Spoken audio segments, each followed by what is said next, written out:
Only 72% will not have any price increase. And if ever may price increase, just dun sa 28%. And most are below 5% and a little bit below 10%. So the price increase is just very minimal actually. So wala tayong maging problema dyan.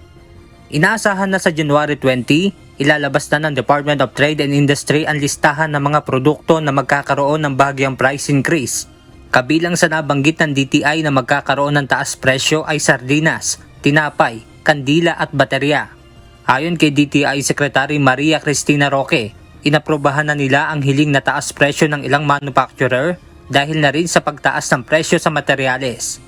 Naintindihan rin natin that yung mga ibang products, nagtaasan na talaga yung mga raw materials nila. So, we also understand the side naman also of the manufacturers kasi kailangan din nilang kumita kasi they employ a lot of people also. So, ayaw rin natin yung mga tao na na-employ nila, ayaw din natin mawala ng trabaho. So, we really have to be fair in our prices also.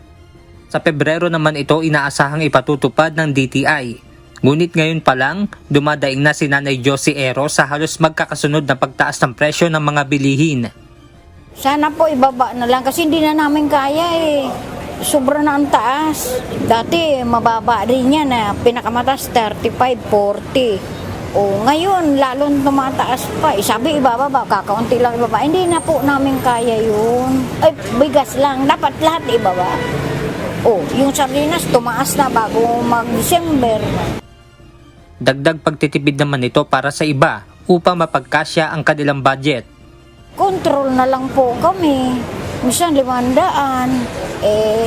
Ang ulam namin, minsan hindi ka na nga makabili ng galunggong eh.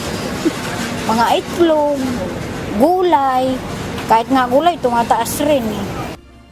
Kanina, nag-ikot ang Department of Agriculture at DTI sa Pasig City Market at isang supermarket sa lungsod.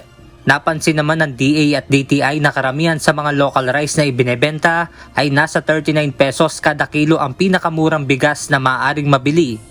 Well, tingin ko yung push din natin ng DA at DTI at maybe kasama yung ating mga kapulisan at kongreso at na nakikiusap na gawin mas reasonable yung presyo lalo na imported rice.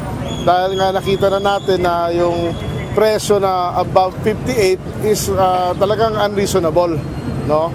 So mukhang sumusunod naman lahat at nakikisama.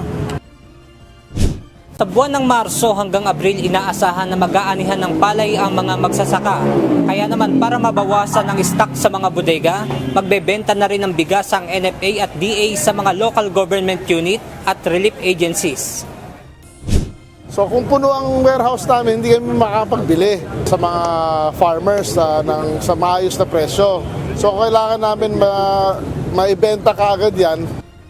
Ayon naman kay Agriculture Secretary Francisco Chu Laurel Jr., simula bukas ay nasa 38 pesos per kilo na ang magiging presyo ng bigas sa Kadiwa stores. Benedict Samson, UNTV News and Rescue. Diyos ang aming sandigan, serbisyo publiko ang aming pinahahalagahan.